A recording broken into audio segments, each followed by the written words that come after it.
믿음과 체험. 나를 사랑하사 나를 위해 자기 자신을 버리신 하나님의 아들을 믿는 믿음 안에서. 갈라디아 2장 20절. 기분과 싸워 이겨서 자신을 주 예수님께 완전히 드려야 합니다. 보잘것없는 사소한 체험에서 나와 주님께 온전히 헌신하십시오. 성경이 예수 그리스도를 누구라고 말하는지 생각해보고 우리가 가지고 있는 믿음이 얼마나 비참하고 형편없는지 생각해 보십시오. 나는 이러한저러한 체험을 해보지 못했어요. 예수 그리스도를 믿는 믿음이 무엇을 요청하는지 생각해 보십시오. 예수님께서 하나님의 보좌 앞에서 우리를 바치십니다. 말로 다할 수 없이 순결하고 완벽하게 고침받은 존재로, 철저하게 의롭고 조금도 흠없는 존재로 우리를 하나님께 바치십니다. 주 예수님에 대해 분명하고 사모하는 믿음을 가지고 든든히 서십시오. 주님은 우리에게 지혜와 의로움과 거룩함과 구속함이 되셨습니다. 이러한 하나님의 아들을 위해 내 희생이 어떠하다고 자랑할 수 있겠습니까? 그분은 나를 지옥과 파멸로부터 구원해 주셨는데 어떻게 내 희생에 대해 따질 수 있습니까? 우리는 계속적으로 예수 그리스도를 믿는 믿음에 힘을 다해야 합니다. 기도회나 책 속의 예수 그리스도가 아니라 성경의 예수 그리스도입니다. 그분은 하나님께서 성육신하신 분이요, 우리를 그분의 발 앞에 죽은 자같이 만드신 분이십니다. 우리의 믿음은 우리의 체험이 아니라 체험을 주신 분께 있어야 합니다. 예수 그리스도는 주님만을 향한 우리의 완전한 헌신을 원하십니다. 우리는 믿음 없이 예수 그리스도를 체험할 수 없으며 주님을 우리의 마음속에 모실 수도 없습니다. 우리의 믿음은 주님만을 향한 절대적인 강한 확신 가운데 세워져야 합니다. 이러한 관점에서 우리는 불신앙을 향한 성령님의 엄격한 독촉을 볼 수 있습니다. 모든 두려움은 악한 것이며 스스로 자신의 믿음을 세우려고 하기 때문에 두려운 것입니다. 어떻게 주 예수 그리스도와 하나 된 사람이 의심과 두려움으로 고통을 받겠습니까? 그러한 사람은 그 무엇도 억제할 수 없는 승리의 믿음을 온전한 찬양 가운데 드러냅니다. 주님은 나의 최고봉 새벽 묵상, 오늘은 12월 21일입니다. 믿음과 체험이라는 제목으로 말씀을 나누도록 하겠습니다. 신앙생활을 하면서요, 여러분 가장 걸림돌이 되는 게 뭔지 아십니까? 그것은 바로 자기 자신입니다. 자아예요. 자아. 잠언서 26장에 보면 미련한 자들에 대한 이야기가 쭉 해서 나오고 있습니다. 잠언을 읽어보신 분들은 잘 아실 거예요. 미련한 자들에게는 명예가 적당하지 아니하고 미련한 자의 등에는 막대기이며 미련한 자의 편에 가변하는 것은 자기의 발을 베어버리는 것과 해를 받은 것 같고, 저는 자의 다리가 힘없이 달린 것처럼 미련한 자의 입의 잠언도 그러하며 미련한 자의 입의 잠언은 술 취한 자가 손에 든 가시나무 같다. 하여튼 간에 정말 미련한 자요. 이런 자는요, 신앙생활에 있어서도 안 되는 모습들을 몽땅 가진 자임을 계속해서 말씀하고 있는 겁니다.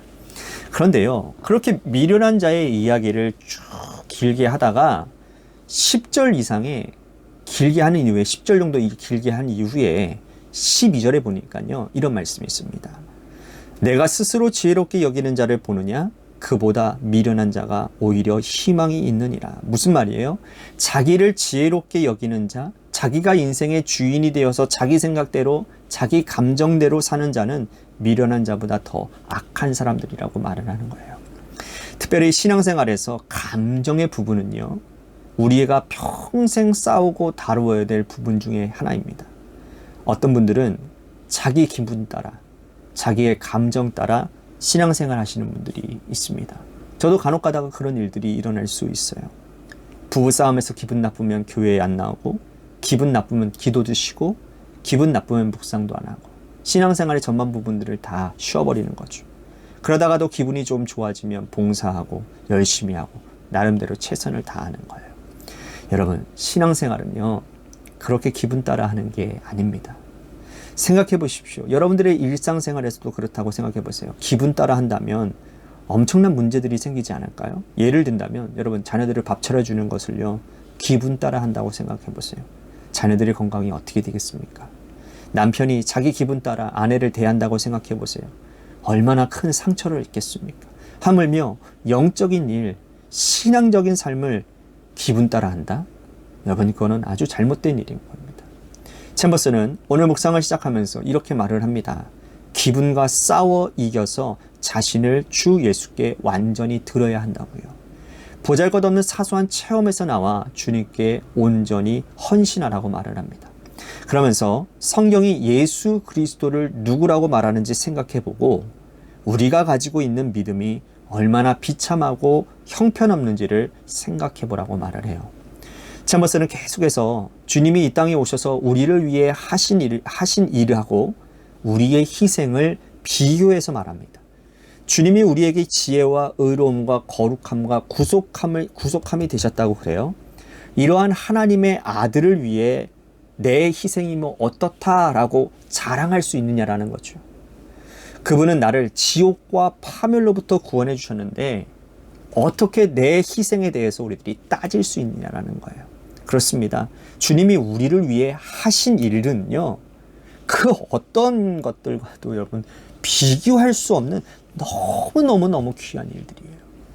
그러기에 우리가 주님께 보여드려야 될 모습은요, 뭐 내 감정이나 형편, 희생 이런 게 아니에요. 그저 믿는 모습을 보여드리는 겁니다.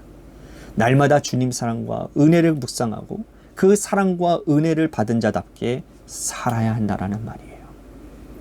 우리는 계속해서 예수 그리스도를 믿는 믿음에 힘을 다해야 된다라고 챔버스는 말을 합니다. 우리의 믿음은 우리의 체험이 아니라 체험을 주신 분께 있다라는 거예요. 그렇습니다. 우리의 믿음의 근거는 오직 예수님이어야 됩니다. 다시요. 우리의 믿음의 근거는 오직 예수님이어야 됩니다. 이 땅에 인간의 몸을 입고 오신 그 하나님, 성자 하나님, 바로 그분만이 우리의 믿음의 근거가 되어야 한다라는 말이에요. 챔버스는 또 이런 말을 해요. 예수 그리스도는 주님만을 향한 우리의 완전한 헌신을 원하신다고요. 여기서 이 완전한 헌신이란 어떠한 뭐 일이라든지 사역 이런 게 아니고요. 우리의 마음과 삶의 중심이 주님께 향해 있어야 된다는 겁니다. 주님을 향한 우리의 사모함이 있을 때 주님을 더 많이 알아가게 되고요. 또 주님과의 관계가 깊어지게 됩니다. 그러면 다른 일들은요, 여러분, 자연스럽게 그냥 따라오는 거예요. 자연스럽게. 늘 말씀드리는 거 있잖아요. 관계가 먼저입니다. 올바른 관계가 되잖아요. 그러면 나머지는 다 따라오게 되어 있어요. 챔버스는 묵상 마지막에서 불신앙을 향한 성령의 엄격한 독촉을 볼 수 있다라고 말을 합니다. 그러면서 모든 두려움은 악한 것인데 스스로 자신의 믿음을 세우려고 하기 때문에 두려운 거라는 거예요. 믿음의 근거를 어디에 있는지를 계속 점검하라고 말을 합니다. 다시 말씀드린다면 여러분, 믿음은요, 내 감정대로 하는 게 아닙니다. 내가 어떤 얄팍한 체험이 나의 믿음의 근거가 되어서는 절대로 안 된다는 거예요. 다른 사람의 말이나 모습이 또한 믿음의 근거가 되어서도 절대로 안 된다는 겁니다. 믿음은 주님과의 관계에서 오는 거예요. 주님이 우리의 믿음의 근거이시다라고 다시 말씀드리는 겁니다. 그래서 여러분, 주님 알기에 우리는 힘써야 돼요. 열심히 말씀 들어야 되고요. 또 말씀 읽어야 되고요. 말씀 배우고 암송하고 묵상해야 돼요. 그래야 주님을 더 많이 알아가게 되고요. 주님과의 깊은 사랑과의 관계를 맺을 수가 있는 겁니다.